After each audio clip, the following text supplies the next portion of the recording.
Hello, my name is Leo, and welcome to the day/video of episode 4 Golden.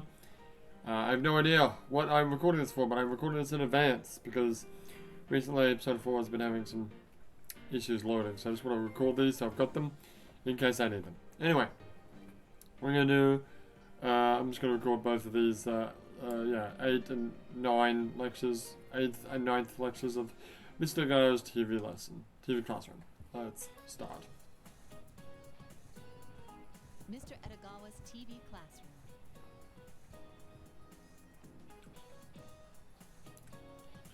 Hello there everyone, it's time for Mr. Edogawa's TV classroom.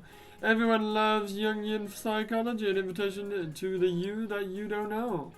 Before you know it, here's the 8th installment, Psychological Types for Beginners.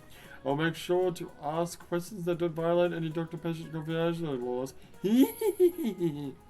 Now let's begin the class. Tenkiru, Tsuchi Kiru, Hapo Kiru. Like I said, something deeply offensive. I know the lesson's just beginning, but it's time for a question.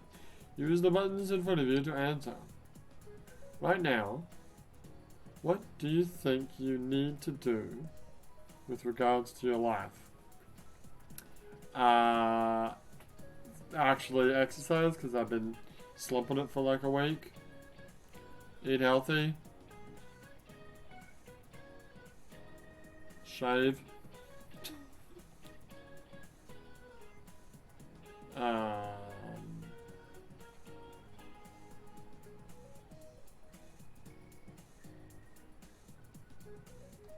Probably the true answer is make more friends.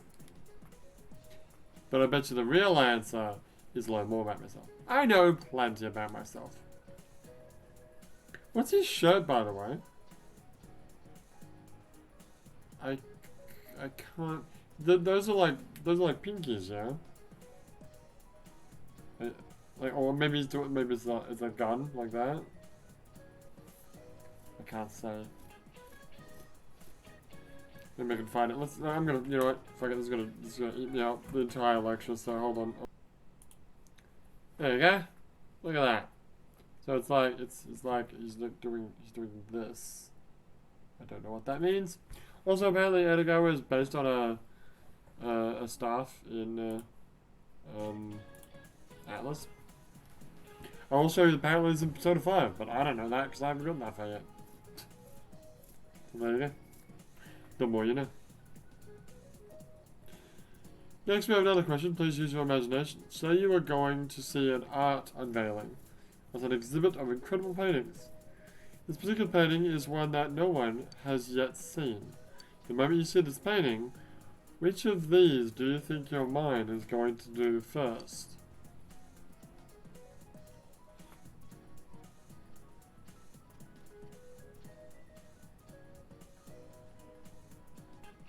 Not number 4. I'm not Yusuke from episode 5.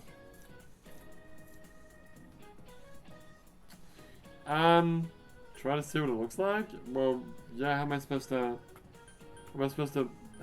do either of these two things until I see what it looks like? Oh, you mean like, what is it, what does it represent? Maybe.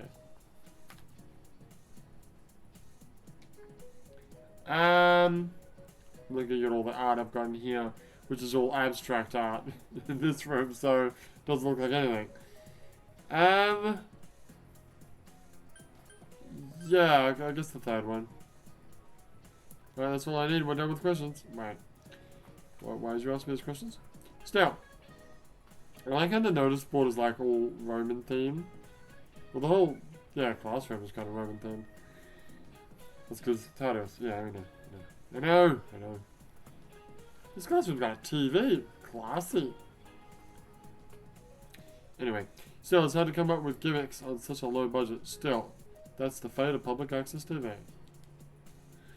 I'm sure some of you have figured it out by now, but I asked those questions to find out what type of mind you have.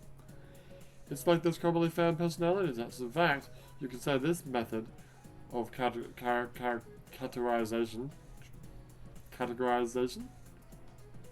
No, that's right. That's how you say that. People's Minds itself was made by Jung. He's the original personality tester. Well, the reason why I said friends is not because of my real personality, because I don't want friends. It's just, I probably should have more. So today's lesson is the psychological types Jung used to categorize people. This is like A type and B type, that kind of thing. Categorized by 2 sections. He thought that 2 aspects were useful in categorizing the mind. The first is the direction of the mind's energy faces, and the other is the way the mind functions. It may sound a bit confusing, so allow me to expand upon them a bit. Expound upon both of them. I'm trying. Oh, you want to know the results of the personality test I gave you? You're all dickheads! I forgot about them. Let's wait until after the lesson. Introversion and... extroversion and introversion. Oh, extrovert, introvert? Oh, that's what you're talking about? Okay. The first one, about the direction of mind's energy, people's interests either face outward or inward. Well, I'm definitely inward. Are you more inclined to be interested in the outside world? Nope. Or do you tend to think internally? That's the difference. Have you ever heard of the terms extroverted and introverted? That comes from Jung's theories about personalities. An extrovert likes to talk to people and strives to learn more about the latest fads. Conversely, introverts like time by themselves and approach new ideas with caution. The 4 psychological functions. The second subject used to categorize the mind is the way the mind functions. This basically is what will a person's mind do when interacting with something. Jung split the results into 4 basic categories. These are the psychological functions. Damn, this much talking really fucks with my throat.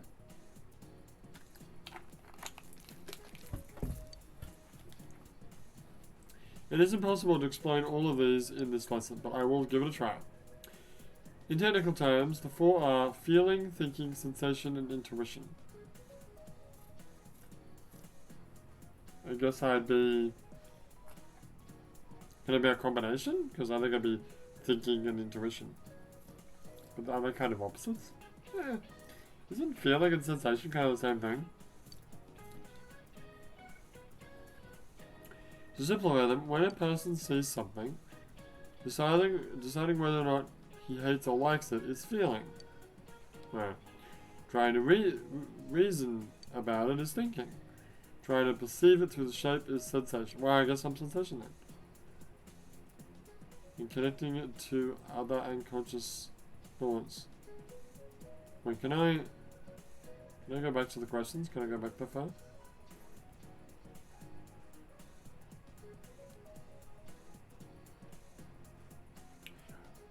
I wouldn't say inspiration is the same as... Still too difficult now? Let me give you an example. Say for a moment I have a piece of bread. I don't, but okay. I like it. I want one. Would be feeling. Can I eat it? Would be thinking. That would be me. That's about 4 inches long. Speak for yourself! Would be sensation. That would be good with a hot dog. Would be intuition? Wouldn't that would be good with a hot dog be thinking? And can I eat it be intuition?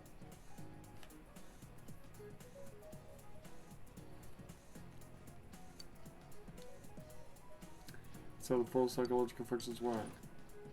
I don't get it. Oh god. So you see, extroversion and introversion, the 4 psychological functions. Introversion goes towards feeling and intuition? No. But the graph just says that. No. Yeah, the graph says it right there.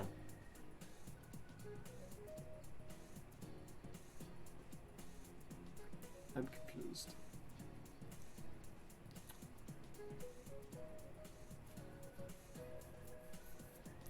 I think it means a number 4 person is an extrovert with intuition. Oh.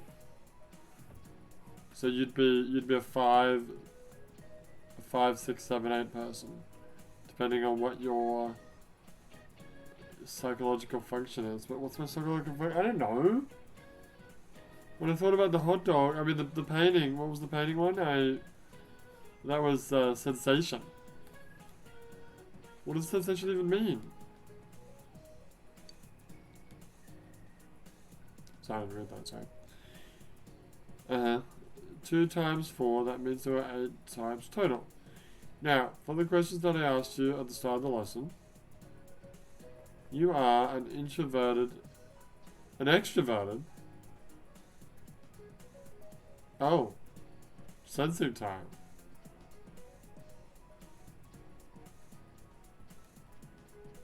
Well, what was the first question? I don't know.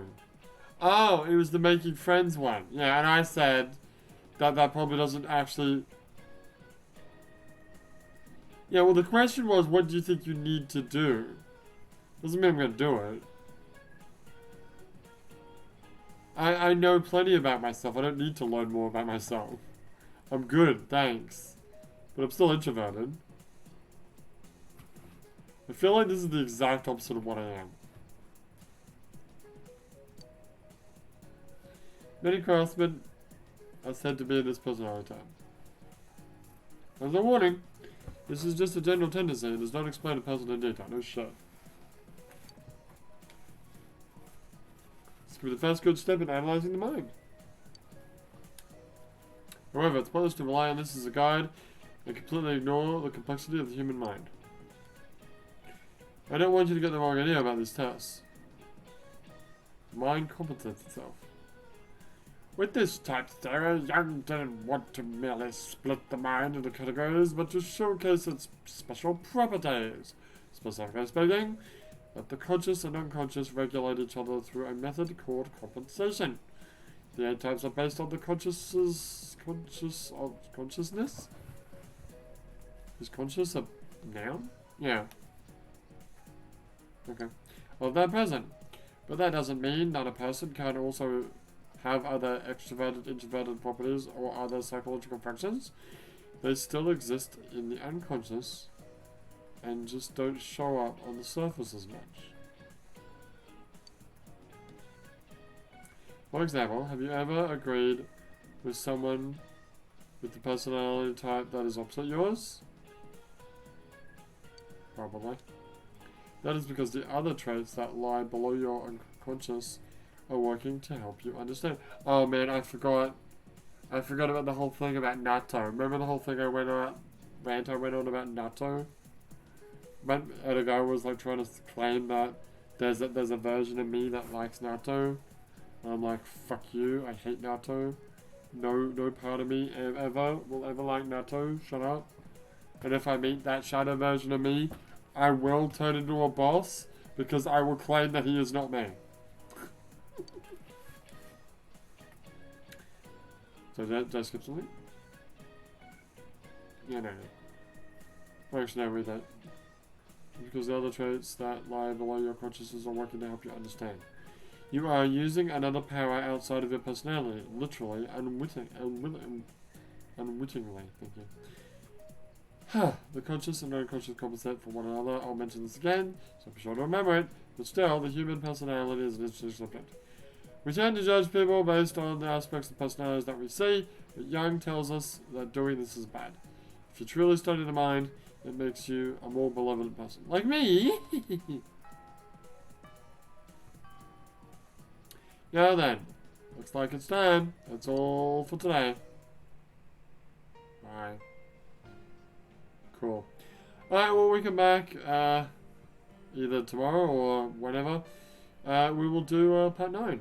Unless we'll just be doing the main story, depending on when I release this. Which I have no idea.